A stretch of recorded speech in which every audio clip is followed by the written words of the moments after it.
This is Joe Pugh for IFLTV. We are here in Dubai for IBA Pro press conference today. Hello. Hello. What's going on here? You're interviewing me, aren't you? I know, but I don't. It's just off-putting, you putting the camera in my face for once. Yeah, Darren, we haven't caught up with you for a while. What has been going on since the Luke Rockhold fight? It's like non-stop my life, Joe. I feel like since I entered the UFC to now, my life's just been one big whirlwind. I haven't been able to stop and smell of roses for a long time. Obviously, I have 4 kids. A lot of ups and downs, and now I'm living in another country again. This is my 4th country I've lived in. Not really a Scouser, am I, at heart? I'm more of a mutt, aren't I? Yeah, but you've got a great support network around you, and I feel that's become, from the outside looking in anyway, become really evident in this last kind of phase of your career. Yeah, for sure. Even the way your life is, I've learnt a lot. Obviously, I've always been like a relationship type of guy. I've lived in Brazil. I've brought up a child there. I've obviously had my children in Liverpool, and like when you get to an age and you've done what I've done in life, you sort of learn that. You need a stable home, a stable structure behind you, and obviously a good support network, which I've had. But I've also, you see people sometimes, and it's like when the chips are up, it's good. When they're down, you don't get so many WhatsApp calls and stuff. So, I don't really want much anyway. As long as I've got a good small team behind me, and especially being out here, I've got, obviously, like Brendan's like sort of me coach out here while Declan's not with me and stuff like that, and so it's good. Have you thought about how you're going to do camps? I know you are with Brendan over here, but will you travel back with Deco Rourke kind of closer to the fight, or is that something you're going to cross when he comes to it? No, Declan, there's no way Declan can't not be a part of me camp from start to finish. I need his input and his structure. It's quite mad. I feel a little bit lost when I'm not with him. He's always on the phone, and if he sees I've been on a cheeky night out, he slaps on here. But yeah, when we're getting straight into camp, Declan will be for sure out here with me. I'll be bringing him and his family out. Obviously, Dex, like me, he's a family man. He needs that support network around him to support me. So yeah, he'll be with me, and obviously Brendan and the other chaps.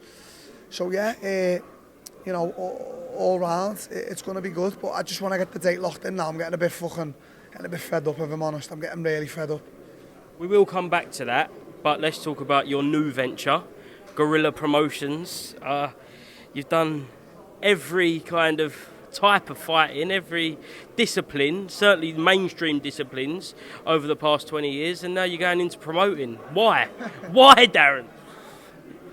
Mate, I've got a car finance company. Tell me why I've got that.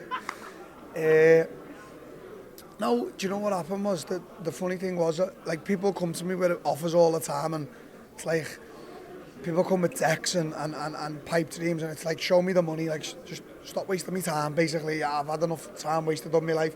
So one of my very, very close friends back home, Mel obviously as well, Andrew, he come to me, he's like, Darren, look, I want to present this to you. I think this could do really well, this concept I've got in my head and stuff like that, and we can go and get support from your people and stuff like that. And I was like, okay, let's do it. So at the time I wasn't really, and then mate, as soon as we announced it, I'm not kidding, like my DMs, my phone fucking blew to pieces, and I went, whoa. I was like, wow, like fucking hell, here's the new thing on the cards here.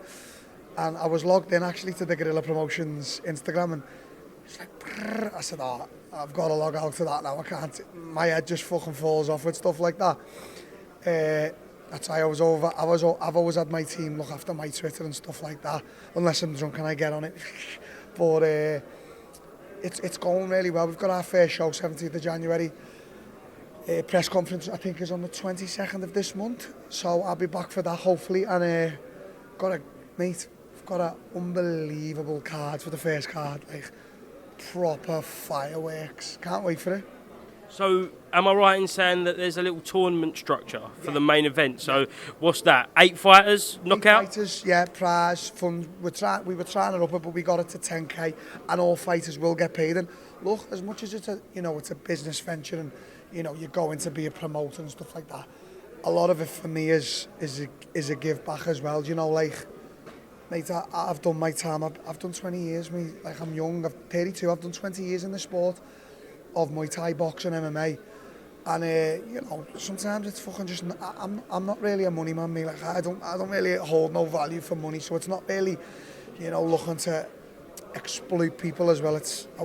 I like to give back to sometimes people who won't have the chance to get a platform. Do you know what I mean? So that'll be a big goal going forward as well. And to have on your first show, I see Lucas Brown, former heavyweight champion.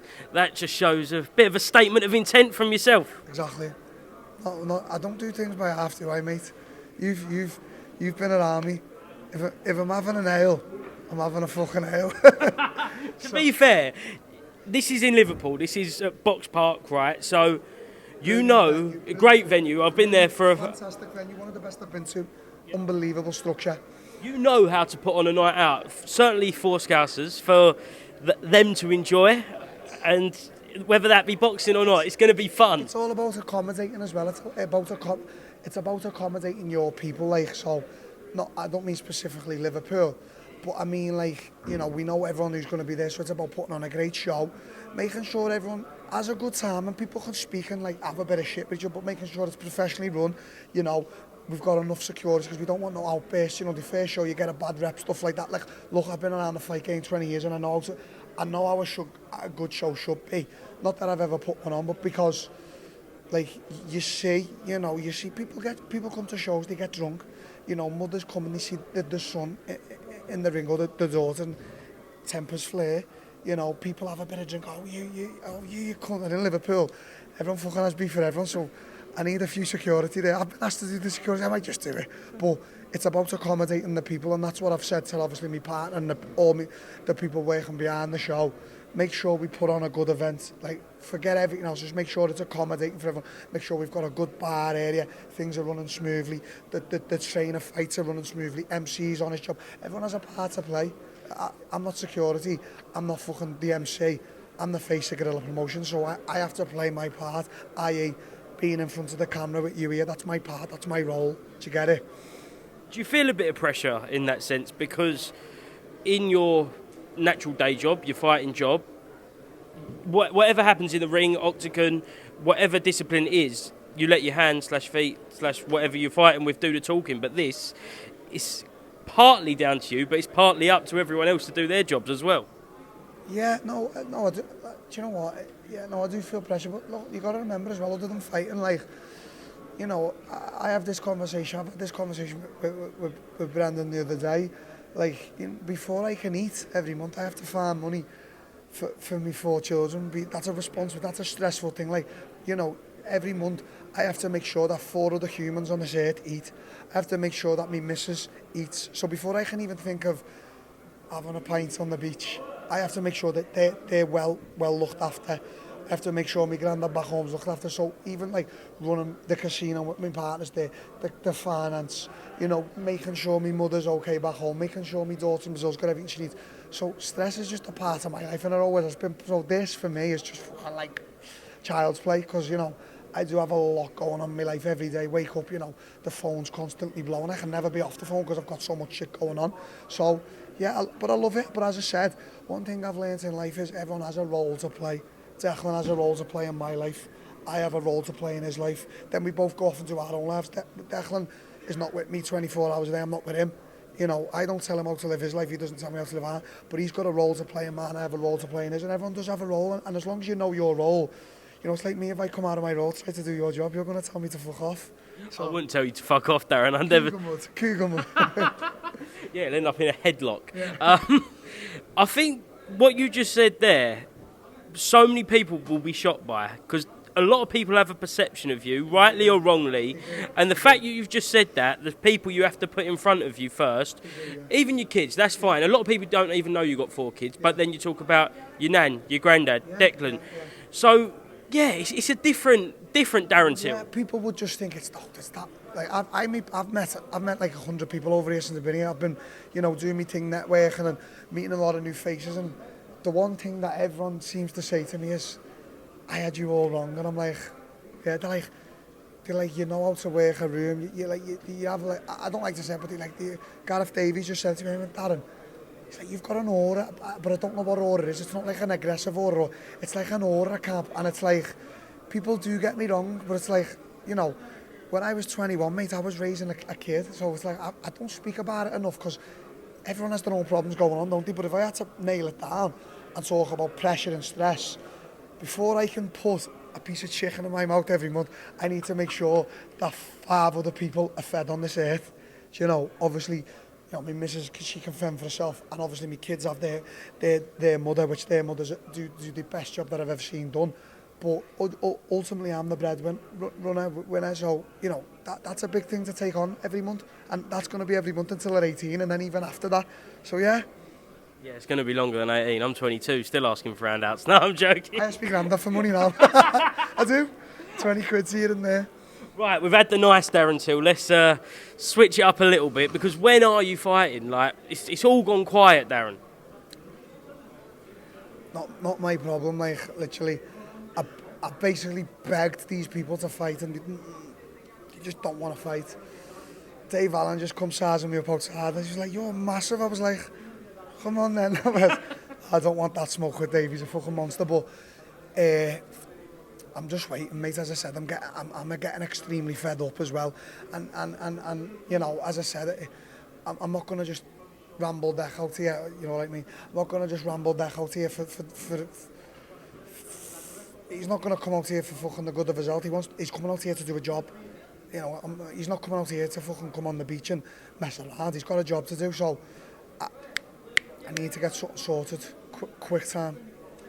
I spoke to Mams Taylor the other day. He said it will be the biggest fight to date in your Misfits boxing career. Wanted to do it in January. It's looking like it might be February or March now. Is it literally a case of finding someone who will say yes? Yeah. Why are people saying no? Who's saying no? Carl, Tate, Masvidal, Woodley. I think Perry is the only one said yeah, and one other person.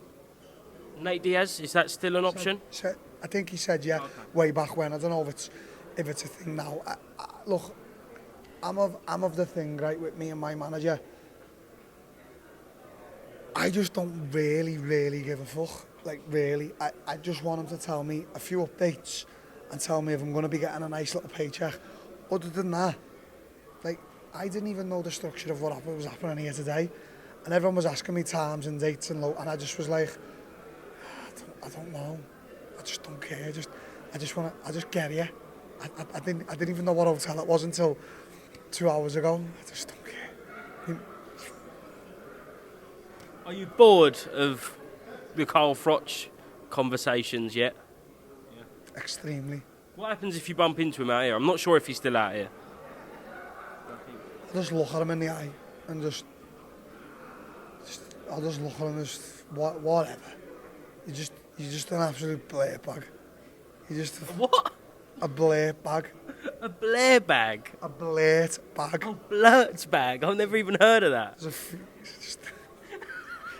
I know you're trying to. I know what you do. You're trying to set me off, but I've lost my voice. I was on Brendan's birthday 2 weeks ago, and it's still gone from then. I haven't seen him since. I said, do not text me. I don't want to see or hear from you. So we're training in separate gyms and everything. We're menaces. I know. Last one. Andrew Tate next week. Does he get the job done, and will you be getting in his face after? Yeah, probably getting his face. I think he's got the upper hand, but I think people are underestimating Chase a little bit. He's a fucking big fella, Chase, isn't he? He's fucking... staying in this hotel, actually. He'll be about... right. Yeah, he's a big unit, mate. So you can't look past him. And I think a few people might be. And I think Tate might be as well. So he needs to watch that one.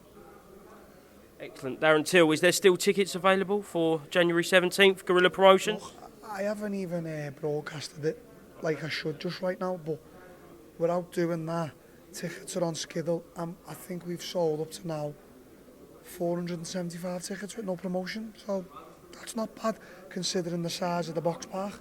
But as I said, it's a smaller venue, but it's a very comfortable, it's a nice venue, and it's brand new. It is a very good venue. I was there for a weigh-in for a Queensbury show, and it's going to be exciting. Going to be tight, compact, and full of excitement. Yeah, I'll be there front and centre. Might even get in. Yeah, if you ain't had a fight by then, you might have a little move about. Darren, thank you very much, mate.